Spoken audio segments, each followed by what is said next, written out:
continue toujours dans Smart Bourse à la mi-journée pour cette deuxième partie de l'émission. Nous avons le plaisir d'être accompagnés en plateau par Adi Lamor. Bonjour Adi Lamor. Bonjour Nicolas. Bienvenue sur le plateau, vous êtes directeur général de Shellshare Prince Gestion. Nous allons tenter de comprendre un petit peu comment vous voyez ce début d'année sur les marchés financiers. Un début d'année en fanfare, si on regarde en tout cas les marchés européens, avec d'ailleurs un Nasdaq qui repart lui aussi depuis 2 jours. Il y a une croissance d'un peu moins de 5% depuis 2 jours. Des enquêtes PMI qui montre que l'activité repart également dans les entreprises. Une Fed dont on attend qu'elle soit un petit peu plus accommodante lors de sa prochaine réunion de politique monétaire. Est-ce que tous les signaux sont au vert pour cette début d'année, Adi Lamor ?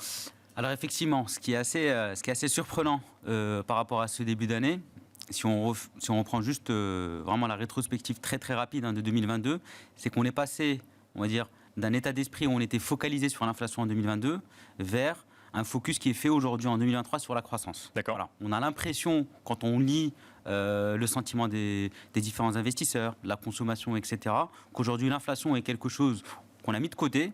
On est plus axé sur la croissance. Donc ça, c'est un fait. Et finalement, les indicateurs, il y en a beaucoup qui sont ouverts.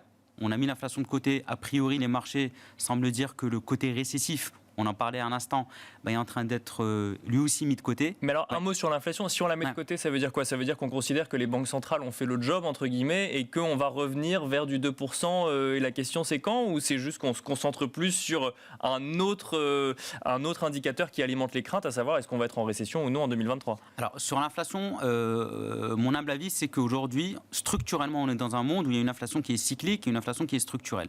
La composante structurelle, par rapport à, on va dire, plusieurs décennies où finalement on était proche de zéro, aujourd'hui on a quelque chose qui est en place qui est autour de 2%. Donc tendanciellement, est-ce qu'on va casser le seuil des 2% en termes d'inflation mesurée ? À mon sens, la réponse est non.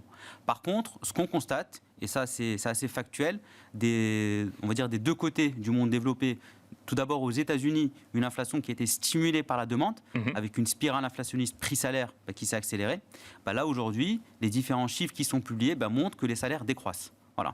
Et il y a un effet assez vertueux finalement dans la décroissance de l'inflation par rapport au salaire, c'est que en termes de négociation pour un salarié, quand on constate une inflation qui baisse, mécaniquement les prétentions salariales, elles vont aussi être tirées vers la baisse. Ça c'est le premier point. Et côté Europe, c'était une inflation stimulée par l'offre, avec la crise énergétique notamment, donc un effet exogène qui était subi par l'Europe. La baisse de l'euro de façon extrêmement significative. Je vous rappelle, Nicolas, qu'on avait cassé l'année dernière le seuil de la parité. Bien sûr, on s'en souvient. Oui. Voilà. Donc ça, c'est un point à avoir en tête. Donc finalement, quand on met de côté ces deux éléments en Europe, on a évacué, on va dire, les grandes inquiétudes liées aussi à l'inflation. Et le marché, à mon sens, semble intégrer ces éléments aujourd'hui et beaucoup plus, finalement, focalisé sur est-ce qu'on va rentrer dans une récession sévère, light ou pas du tout de récession. Voilà. Et notre scénario chez Shellshare Prince Gestion, c'est de dire l'inflation, elle est structurelle, il y a une composante qui est là, certes. D'accord. Globalement, les banques centrales ont fait une bonne partie du travail. Et la croissance, dans le monde développé, mais potentiellement également dans le monde émergent, on sera sur des rythmes qui vont rester acceptables. Donc vous ne voyez pas de récession pour cette année 2023, que ce soit en zone euro ou dans d'autres régions du monde ? Alors, à mon sens, aujourd'hui, notre scénario central, évidemment, modulo des risques exogènes qui peuvent arriver, noircir le tableau. Bien sûr, oui. Notre scénario central, oui, c'est un scénario de ce qu'on appelle un anglicisme de soft landing, finalement une croissance molle, en termes réels, autour de zéro. On ne sera pas sur du 2 ou 3%, mais autour de zéro, et avec une inflation qui perdure. Encore une fois, le focus par les consommateurs, il est fait sur les chiffres nominaux. L'illusion nominale fait que, même si en termes réels, on perd du pouvoir d'achat, on a l'impression d'en gagner, on consomme plus, et ça stimule finalement beaucoup d'entreprises dans le monde du retail notamment. Je reviens sur ma question initiale. Est-ce que tous les signaux sont au vert en ce début d'année, ou est-ce qu'il y a un petit aveuglement des marchés financiers ? Alors, moi, le côté énergétique, à mon sens, aujourd'hui, c'est qu'on peut le mettre de côté. Là où il y a un point d'inquiétude, quand on regarde ce qu'on appelle les WIRP, c'est-à-dire les anticipations finalement des évolutions des taux directeurs, notamment aux États-Unis, le marché directeur, aujourd'hui dans le monde financier, sur le S1, on a quelque chose d'assez consensuel, donc de hausse de 25 points de base pour nous amener à 5% en taux terminal. Par contre, à la fin d'année 2023, le marché anticipe 75 points de base de baisse. Donc si je devais résumer, je pense que le S1, on est dans une logique assez constructive. Par contre, le S2, le marché risque d'être un tout petit peu surpris parce qu'on n'anticipe pas un U-turn aussi violent de la Fed. Peut-être une baisse de 25, mais 75, ça paraît énorme parce qu'à à mon sens, la Réserve fédérale américaine devra maintenir les taux élevés, justement du fait de cette inflation structurelle qui est là et qui est installée. Quand on a un CAC 40 qui augmente de près de 9% depuis le début de l'année, alors que le mois de janvier n'est même pas fini, qu'est-ce que ça implique pour le reste de l'année? Ça implique que mécaniquement, les gérants d'actifs vont se retrouver face à de la volatilité? Alors effectivement, on a eu une hausse en quasi-ligne droite, donc de façon très rectiligne, mathématiquement parlant, c'est très joli. Et aujourd'hui, ce qui est assez notable, et vous l'évoquiez Nicolas, c'est qu'on a même eu le Nasdaq qui a pris 5% sur 2 jours.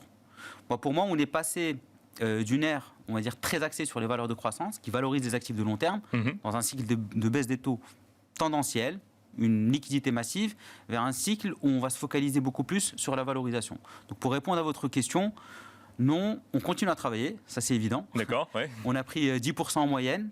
Il y a eu quand même un petit peu de dispersion. Tous les secteurs n'ont pas progressé de la même manière. Après, ce que ça implique, c'est que oui, on aura de la volatilité. Voilà. Comme on l'évoquait juste précédemment, on n'aura pas un mois de février qui va refaire du plus 10, mars du plus 10. On aura des baisses. Par contre, un très bon moyen aujourd'hui d'un point de vue stratégie d'investissement pour se prémunir, c'est de se focaliser sur la valorisation et sur des choses qui sont tangibles. Le goodwill dans un monde où on passe de Wall Street vers Main Street, c'est-à-dire en gros vers une valorisation boursière marquée vers la réalité des actifs que l'on a en portefeuille, c'est quelque chose qui peut être très bien protégé par des valorisations conservatrices. C'est le retour de la gestion active? C'est l'âge d'or peut-être de la gestion active? C'est un peu tôt pour le dire, mais... Un peu tôt, après vous le savez, chez Schellcher, on est très axé sur la gestion active, mais je pense que dans un monde qui a démontré que la dispersion augmentait, et avec un acteur majeur, à savoir les banques centrales, qui s'extirpent finalement du monde financier avec ses liquidités massives, gérer activement un portefeuille, bien sélectionner les secteurs et avoir une analyse fine finalement des entreprises que l'on finance et leur capacité à générer des résultats tangibles, ça c'est quelque chose qui redevient sur le devant de la scène. Voilà. Avant de dire un mot également de l'obligataire, une question qu'on a déjà pu traiter dans cette émission, mais effectivement, où se situe selon vous le risque sur les marchés financiers, que ce soit en Europe, aux États-Unis ou même sur les émergents? Oui.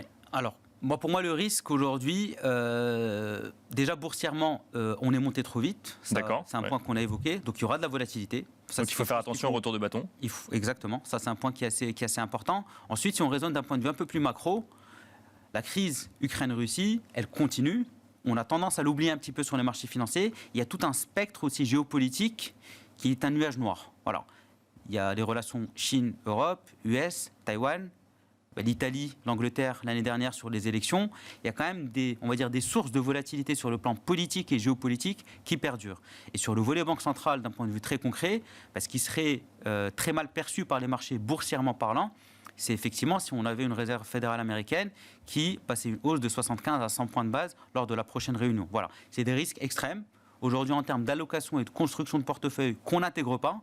Maintenant, il faut avoir des portefeuilles qui embarquent ce qu'on appelle dans notre jargon le droit à l'erreur. Voilà, le droit à l'erreur. Sur les actions, c'est des valorisations pas chères, typiquement le secteur bancaire, les secteurs qui sont liés au retail, à la réouverture des économies, et naturellement sur le marché obligataire avec des taux qui protègent. C'est quelque chose qui me paraît assez pertinent à avoir en portefeuille.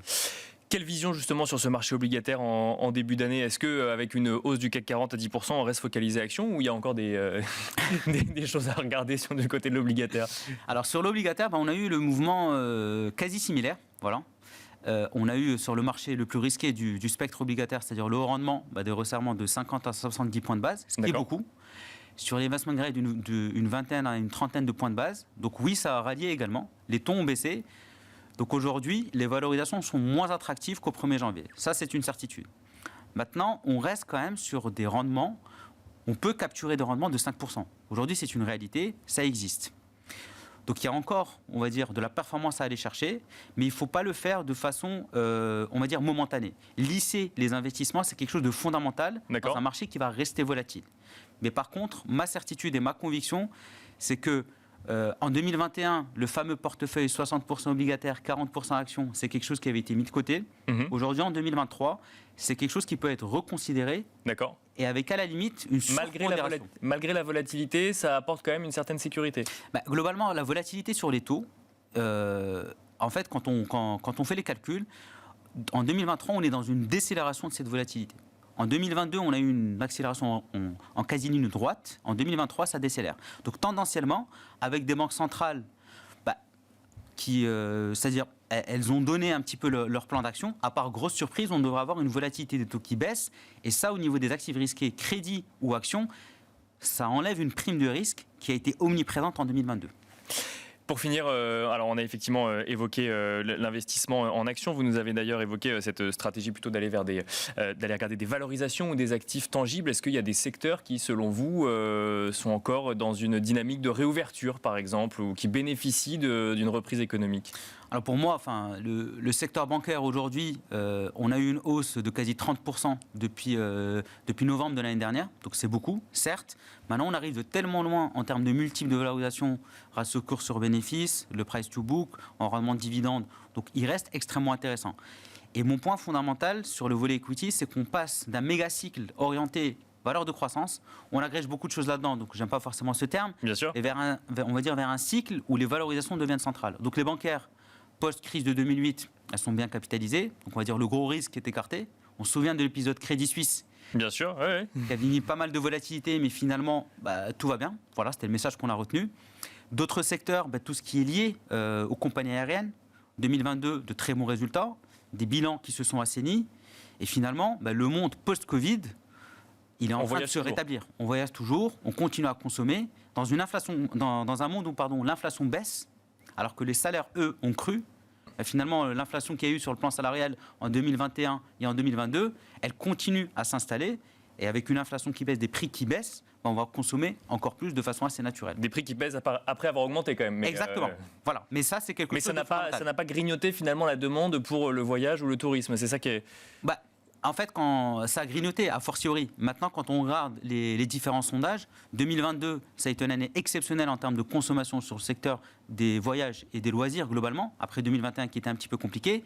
Mais pour moi, 2023, on se réinstalle dans un rythme de croisière où la consommation va revenir et des compagnies qui impactent la hausse des prix. Ça, c'est la grande nouveauté aussi. Merci beaucoup Adil Lamor d'être venu sur le plateau de Smart Bourse à la mi-journée. Je rappelle que vous êtes directeur général de Shell Share Prince Gestion. Merci beaucoup. Merci Nicolas. Merci à vous de nous avoir suivis. Je vous invite à retrouver le replay de l'émission sur bismart.fr, à nous écouter en podcast sur toutes les plateformes de podcast et je vous donne rendez-vous ce soir à 17h en direct sur Bismart.